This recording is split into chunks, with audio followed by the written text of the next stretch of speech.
ሰላም ጤና ይስጥልኝ ውድና የተከበራችሁ የዩቲዩብ ቻናል ተከታታዮች እንደምን አላችሁ? የሰዓቱን አጫጭርና ወሳኝ መረጃ ይዤላችሁ ቀርቤያለሁ። እስከ መረጃው ፍጻሜ ድረስ አብራችሁን ቆዩ። በቅድሚያም ዋና ዋና ዜናዎችን እናስቀድማለን።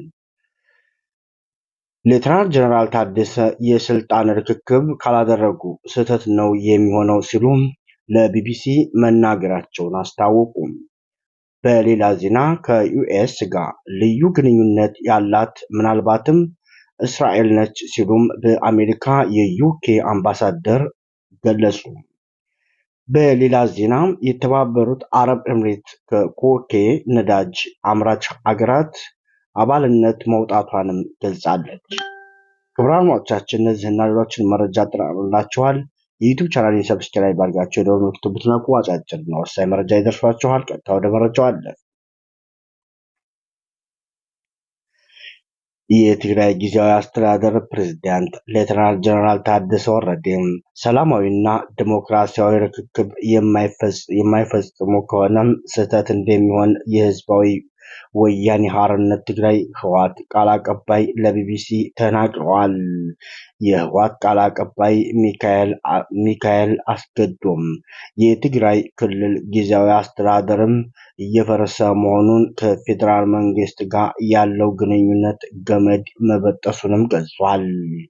ከቢቢሲ ጋር አጭር ቃለመጠይቅ ያደረጉት ቃል አቀባዩም የህወሓት ማዕከላዊ ኮሚቴ ከሁለት ሳምንት ገደማ በፊትም ያስተላለፈውን ውሳኔ በተመለከተ የተለያዩ አካላት ጋር ውይይት እየተካሄደ እንደሆነም ገልጿል። የህወሓት ማዕከላዊ ኮሚቴ ሚያዝያ 11 ቀን 2018 ባወጣው መግለጫ ከ6 ዓመት በፊት ክልሉ ውስጥ በተደረገ ምርጫም የተመረጠው የትግራይ መንግስት ምክር ቤት ወደ ስራ እንዲመለስ መወሰኑን አስታውቆ ነበር። ህወሓት ይህንን ውሳኔውን ያስታወቀው ፌዴራል መንግስት ከፕሪቶሪያ ስምምነት በኋላ የተቋቋመውን የትግራይ ጊዜያዊ ክልል ጊዜያዊ አስተዳደር እየመሩ ያሉት ፕሬዝዳንት ታደሰ ወረደን የስልጣን ቆይታ በአንድ ዓመት ካራዘመ ከሁለት ሳምንት ገደማ በኋላ ነው።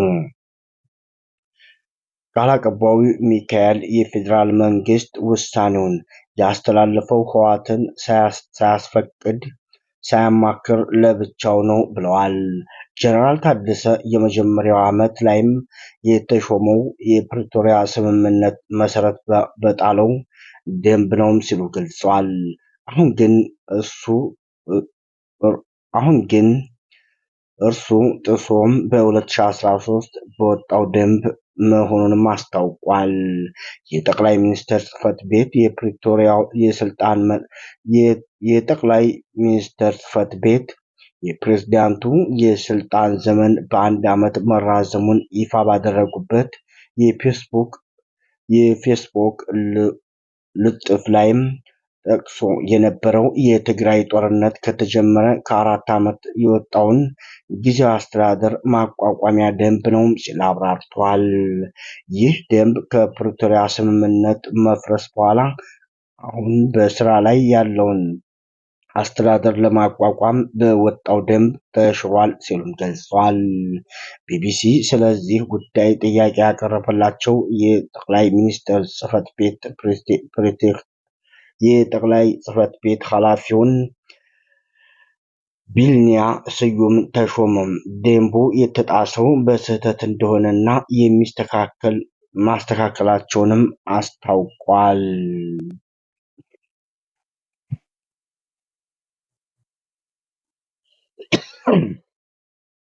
በሌላ ዜና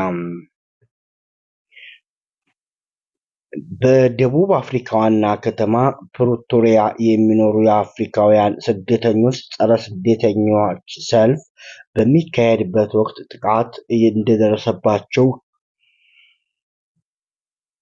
ከፍተኛ ጥንቃቄ እንዲያደርጉም ተነግሯቸዋል።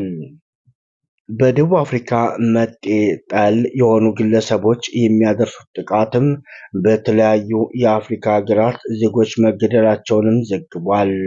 የጋና ከፍተኛ ኮሚሽን በደቡብ አፍሪካ የሚኖሩ ዜጎቹ ሱቃቸውን እንዲዘጉና ትኩረት ላለመሳብ እንዲሞክሩ አስጠንቅቋል።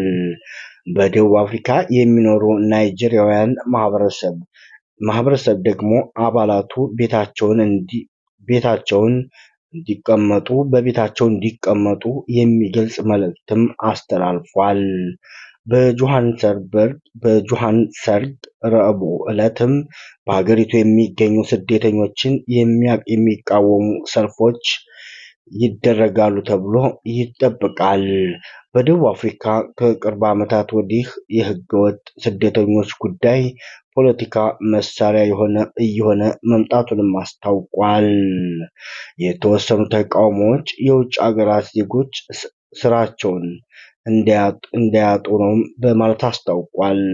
እንዲሁም ፍትሐዊ ባልሆነ ሁኔታ የህዝብ አገልግሎት ተጠቃሚ እየሆኑ ነው ሲሉም ወንጅለዋል። ነገር ግን ፕሬዝዳንት ሲሪል ዜጎች ፍርሃታቸውንና ጭንቀታቸውን ሌሎች አፍሪካዊ ወንድሞቻቸው ወደ መጠላላት እንዳይገቡም አስጠንቅቀዋል።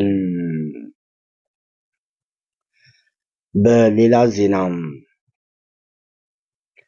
የተባበሩት አረብ ኤምሬትስ ዩኤኢ ከፔትሮሊየም ሀገራት ድርጅትም ኦፔክ እንደምትወጣ በድንገት ማሳወቋ ትልቅ ክስተት ነው ሲሉ አስታወቁም። ዩኤኢ የኦፔክ አራተኛዋ ግዙፍ የነዳጅ አምራች ሀገር ናት። የሚቀድሟት ሳዑዲ አረቢያ፣ ኢራንና አሁን ከአሜሪካ ጋር ጦርነት ውስጥ ያለችው ኢራን ናቸው። ኤምሬቶች እንደ አውሮፓ አቆጣጠር በ1971 አንድ አገር ከሆናቸው በፊትም አባል ነበሩም። ኦፔክ በዋናነት በባህር ሰላጤው የነዳጅ ላኪ ሀገራት ድርጅት መሆኑንም አስታውቋል።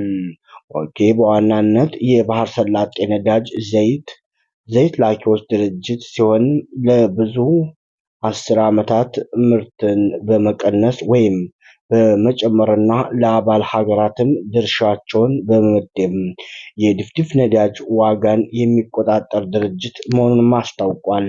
በ1970ዎቹ የነዳጅ ዘይት ቀውሶች ውስጥም ወሳኝ ሚና ተጫውቷል ሲሉም ገልጿል። ይህ ደግሞ በሌላው ዓለም የኤነርጂ ፖሊሲን ቀይሮታል ሲሉም ገልጿል።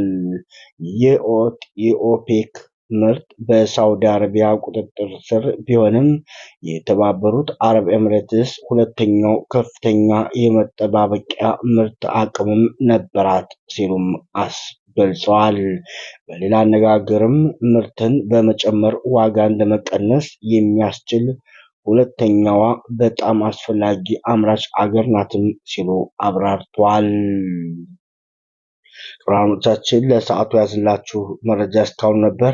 በሌላ መረጃ እስከምንገናኝ መልካም